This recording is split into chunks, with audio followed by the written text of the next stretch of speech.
আজিকালি মানুহ বাজাৰত যাওয়াৰ সময় নাই পৃথিবীৰ মধ্যত উপমা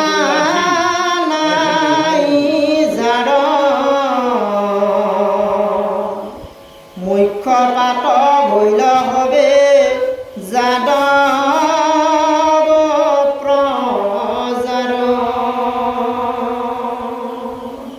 পৃথিবীর ভিতরতে আর উদাহরণ দিবা লাগা নাই আর মথুরা নগরী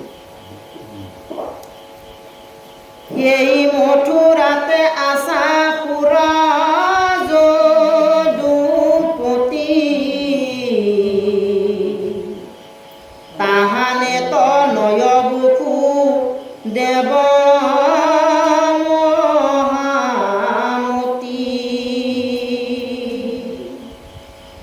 অনেক হাদরে তাঙ্ক আনিয়া গৃহক দৈৱকীক বিয়া ৰংগে দিলান্ত দৈৱক আৰু সেই মথুৰা পুৰীতে এজন ৰজা আছিল সুৰ যদুপতি আৰু সেই সুৰ যদুপতিৰে পুত্ৰ বসুদেৱৰ দেউতাকৰ নাম সুৰ যদুপতি মনত ৰাখবা য'তে ত'তে নাকৈ এইটো নাম সুৰ যদুপতি আৰু সেই সুৰ যদুপতিৰ পুত্ৰ বসুদেৱ বিয়া টাইম হ'ল আৰু সেই সময়ত মায়েকৰ নাম দিয়া নাই ইলা নাছিল আৰু সেই বসুদেৱৰ লগত দৈৱকীৰ বিয়া ঠিক কৰি দিলা বিয়া দিলা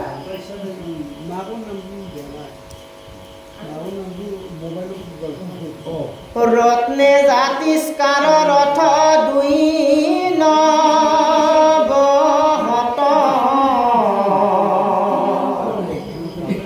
উচৰ্গী যৌতুক দিলা কন্যাৰ লগত আৰু সেই কংসৰ ভগ্নী বন্যাক কংসৰজাৰ বন্যাক হৈছে দৈৱকী পিতা হৈছে উগ্ৰসেনকতো বন্দী কৰি থৈছিল বন্দী কৰি থৈ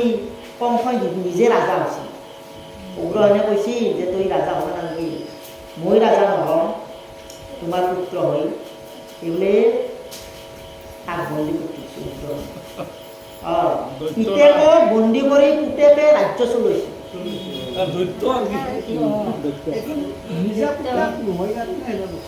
যিয়ে নহওক সেইটো কিয় অজ্ঞানী কংস অজ্ঞানী আছিল উগ্ৰসেন আছিল কৃষ্ণ ভক্তি কৃষ্ণক বিৰাট ভক্তি কৰিছিল আৰু সেই কংসয়ে দৈৱকীক বিয়াৰ লগত বহুত উৎসৰ্গা দিলা আমাৰ যে যৌতুক দিয়ে আগতে আছিল বঙালী মানুহবিলাকৰো আপোনালোকৰো আছিল আমাৰো আছিল ছোৱালী বিয়া দিলে ভৰি দিব সোণা দিব গাড়ী দিব মটৰ দিব দিয়ে না এতিয়াও আছে বাইক এখন লাগব তিনিটা এটা মানে মুছলমানে তই যে বিয়া কৰিছে গাড়ী দিছি না সেনেহে এই আগতো সেনেহে নাছিল ৰথ ঘোঁৰা কন্যা এইবিলাক উৎসৰ্গা দিবাই লাগিব কংস ৰাজা অভাৱ নাই যা ভূমিৰ বিয়া যা যি লাগে তাকে দি ৰত্নে জাতিষ্কাৰ কৰি দিছিল অভাৱ নোহোৱা কৈছে সোণাৰেও সোণা দিছিল ইমানেই দিছিল উৎসৰ্গা দিছিল যৌতুক দিলা কন্যাৰ লগত দুই নৱহত ৰথ দিছি আমাৰ এতিয়া গাড়ী দিছি আগতে ৰথ আছিল ঘোঁৰা ৰথ এতিয়া আমাৰ গাড়ী দিব আগতে ৰথ দিছিল চাকেন্য দিছি কন্যা দিছি অকুমাৰী কন্যা আলপৈচান ধৰিব সহায় কৰিব অলপ আমাৰ যৌতুক এই যি য'তে ফুল যায় আগতে সেনেকৈ দিছিলে কিমান এই উৎসৰ্গা দিছে সেইখিনি ক'ব বসুদেৱ বোলে বাপৰে বাপ পাইছোঁ ৰাজা বসুদেৱ ৰাজা 15,000 ঘোঁৰা হস্তি শত চাৰি দিলা দুই হত ডাকি আতি মাৰি বিয়া কৰি বসুদেৱ গৃহে যাইবে চিন্তে ৰথত চৰিয়া গইলা দৈৱ কি হিতে 15,000 ঘোঁৰা দিছিল হস্তি দিছিল কত চাৰি দিলা 200 ডাকি সুকুমাৰী বিয়া নোহোৱা ছোৱালী দিছে কন্যা সুকুমাৰী ডাকি দিলা চাকৰি আৰু পইচা নহ'ব আৰু কন্যাৰ লগত কংসই যাৰ কাৰণে খাদ্য হৈছে বিয়াহে এইগিলা যৌতুক থব লাগে ভায়েকে অলপ আগবাঢ়ি থৈ আহোঁ এইবুলি কংসই আগবাঢ়ি থোৱাৰ কাৰণে ৰথত উঠছে বসুদেৱ আৰু দৈৱ কৈছে পিন্ধি ধুনীয়াকৈ বইনা কয় কুৰ্মা কুৰ্মা ময়ো অলপ থৈ আহোঁ আগবাঢ়ি এইবোৰ হ'ব দে আগবাঢ়ি ময়ে চলাম ৰথকে ধৰি লওক কংস এতিয়া আমাৰ গাড়ী ড্ৰাইভৰ ঐ ময়ে থৈ আহোঁ অলপ আগবাঢ়ি মই যেতিয়া গাড়ী চলাব যাম তিতে সেই আছিল ৰথ আছিল কংস কৈছে মই ৰথ চলাম আজি এই বৈনিক বিয়া দি মই ৰথেদি চলে থৈ আহোঁ এইবুলি ৰথৰ বাঘ জৰি ধৰছি নাই একো ভাৱ নাই ভাৱ মৰমৰ কুৰ্মা মৰমৰ বৈনিক বিয়া দিছোঁ আনন্দ পাছত দৈৱবাণীতহে গম পাব তাক লগিন অহা নাই নাটক খোলা গম পোৱা নাই নহয় তাৰ জ্ঞানটো বৰ্তমান ভালে হৈ আছে ৰাজাৰ ভাৱ ৰাজাৰ ভাৱ দেখি কংস ৰাজা ভগিনীৰ প্ৰীতি কৰি ৰথে চৰি ঘোঁৰাৰ ধৰিলা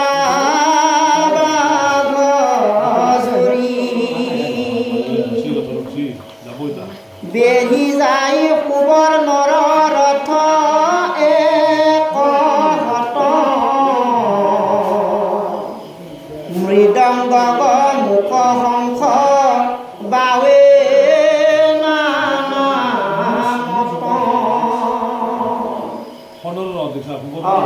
ৰথে বনা চেপা শুনা ইমান মানে ৰাজা সুবৰ্ণৰ ৰথ একহত এখন ৰথে গৈছে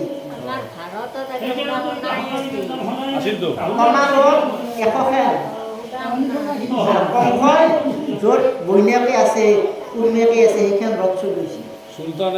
আৰু বাকীবিলাকে মৃদংগ গমু এইবিলাক বাদ্য বাজৈছি পেঁপা বাজৈ পেঁপা ফুৰ্তি নাচাই নাচিছি বিয়াৰ গীত গাই বিয়াৰ গীত গাইছি মংগল ধৰি দিয়াই ধৰি দিছি উৰুলি দিয়ে উৰুলি দিছি আনন্দ বিয়া ফুৰ্তি বেলপাত্ৰী বাজৈ বেলপাত্ৰী বাজৈছি নানানটা বাদ্যযন্ত্ৰ বজাব বুলি কৈছে না ভিন্ন বাদ্য অভাৱ নাই তামাৰ এবাৰ 3 থৰা বেলপাত্ৰী বাজৈছি হেনে ঘোঁৰা ডকাই যাই কংস চৰিয়া ৰথত শুনিলা আকাশী বাণী জাহান্তে কণ্ঠত জাক লৈয়া জাখ কংস সোণৰে অজ্ঞান এহিৰ অষ্টম পুত্ৰে তৰ লৈবে প্ৰাণ ফুৰ্তিতে যাই আছে আৰু ঘোঁৰা দৈকে ফটলক শব্দ উঠি এনেতে আকাশবাণী দিয়ে এটা শব্দ কংসই এই কংসই গাড়ী মূৰ্খ তোকতো কৈ যাই আছা বোলে তোৰ এই যে বন্যা দৈৱ কি তাইৰ গৰ্ভত অষ্টম পুত্ৰ যিটো জন্মিব সেই অষ্টম পুত্ৰ তোৰ মৃত্যু কংসৰ কাণত লাগি যায় কি মোৰ মৃত্যু তুমি মাৰে মই ৰাজা মই ভগৱান কংসই নিজকে ভগৱান বুলি ভাবে মোৰ মৰাক থৈ বলমান নম্ৰ বুলি ভাবি মহাশক্তিও আছিল চব দৈত্যবিলাক লগ আছিল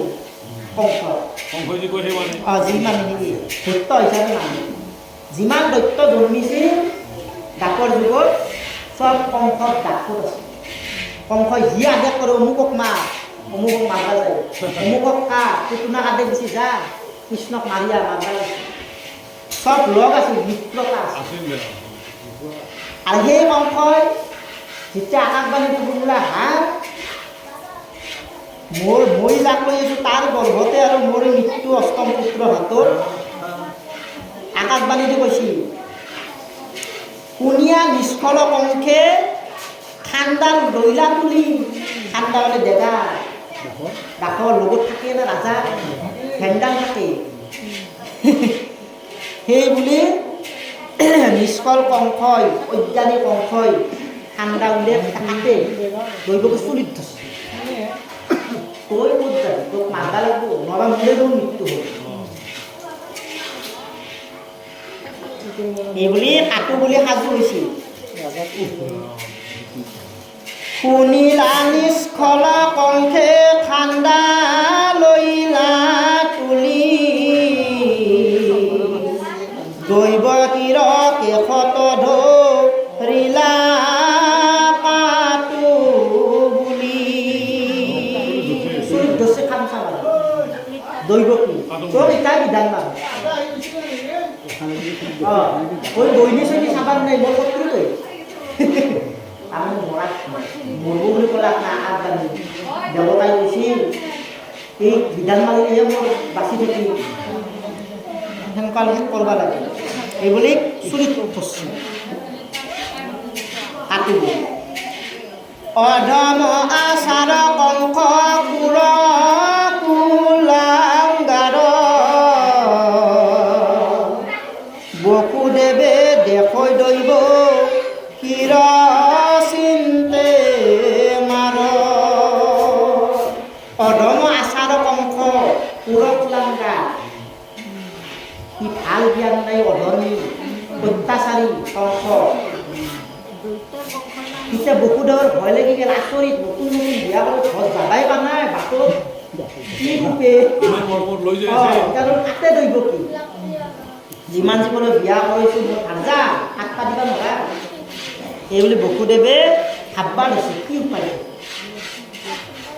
বসুদেৱে দেশ দৈৱগীৰ চিন্তে এতিয়া মানে দৈৱ কি উপায় কৰিব বসুদেৱৰ টেনশ্যন লাগিব কি উপায় কৰি ক'ব উপশান্ত কৰি তাংক বুলিলা বচন পুনা মহাৰাজ ঘোষ কুলৰ নন্দন তেতিয়া কৈছে হে শান্ত হওঁ এই কংস তুমি উগ্ৰমূৰ্তি ধৰিবা নালাগে তুমি নন্দ ঘোষ কুলৰ নন্দ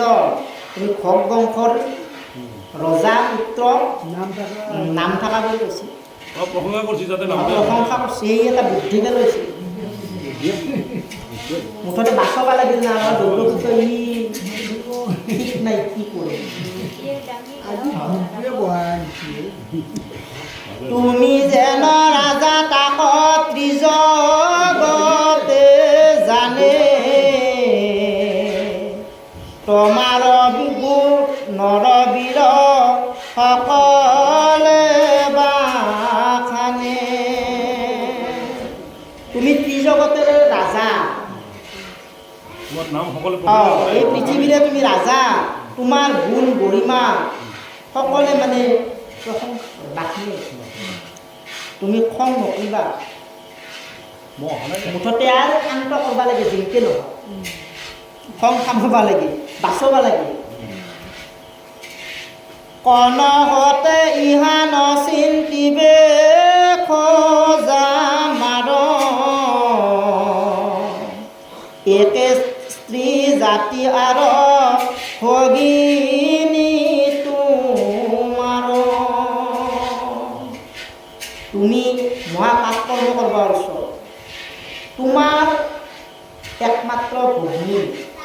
ভণ্টি, এই ভণ্টিক তাতে আৰু স্ত্ৰী জাতি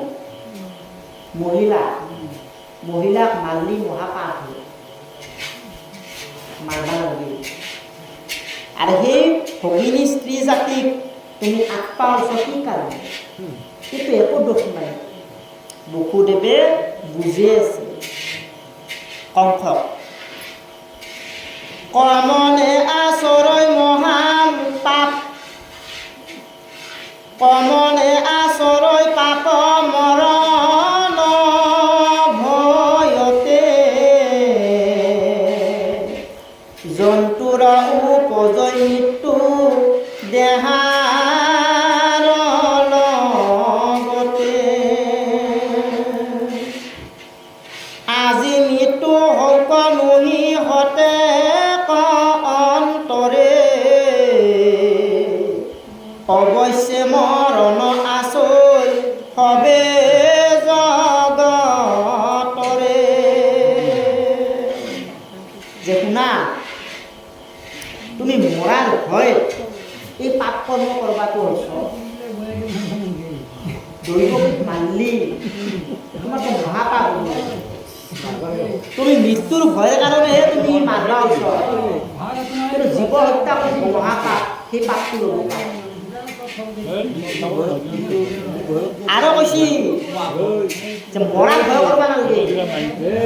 মৰাক ভয় কৰিব নালাগে, মৰাক ভয় কৰিলে কাম নহ'ব, জন্মিলে মৰবাই চিৰসত্য বসুদেৱে কৈছে যে কংস তুমি ৰাজা, তুমি যিমানে ধন কৰি ধনী লাভ কৰিলেও মৰবা লাগিব, তুমি যিমানে ধনী নহওক কিয় মৰবা লাগিব, তুমি যিমান ডাক্তৰ ইঞ্জিনিয়াৰে নহওক কিয় মৰবাই লাগিব, না কাৰোবাৰ মৰ আছে জন্মিলে মৰবা লাগিব। সেই কথাটো কৈছে জন্তুৰ দেহাত আমি জন্মিলে মৰবা লাগিব, লগতে আহিব জন্মাৰ লগে লগে মৃত্যুটো পাছতে চবৰে হেনে যিমান আছে সৃষ্টিতে আমাক লিখিত ধ্বংস চবৰে। এই পৃথিৱীৰো এদিন ধ্বংস হ'ব বুলি সূৰ্যৰ আয়ু ভৰণ হৈ আছে চবৰে, চিৰস্থায়ী কোনো হ'বা নোৱাৰে। কলিযুগৰ আৰু 5 লাখ কিবা বছৰ আছে আৰু কিবা আছে। আজি মৃত্যু নৌকা নুহি হতে, আজি মৃত্যু হৌক নুহি হতে অন্তৰে, অৱশ্যে মৰণ আচৈ হবে জগতৰে। সেইকাৰণে কৈছি বসুদেৱ যে তুমি আজি মৃত্যু নহ'লেও তোমাৰ কালি মৃত্যু আছে, কালি নহ'লে পৰহিনা মৃত্যু আছে, 100 বছৰ পাছত মৃত্যু থাকবই, গেৰাণ্টি দিছি কাৰোবাৰ নম্ৰাকে থাকিয়ে আমাৰ ৰথে বকো হচ্ছো নম্ৰাকে থাকবা নাকি মৰবা লাগিব, সেই চেতনাটো নমল্লি চেহাৰা নষ্ট হৈ যাব। এটা দেখোন 300 বছৰ পাৰ হৈ গৈছে,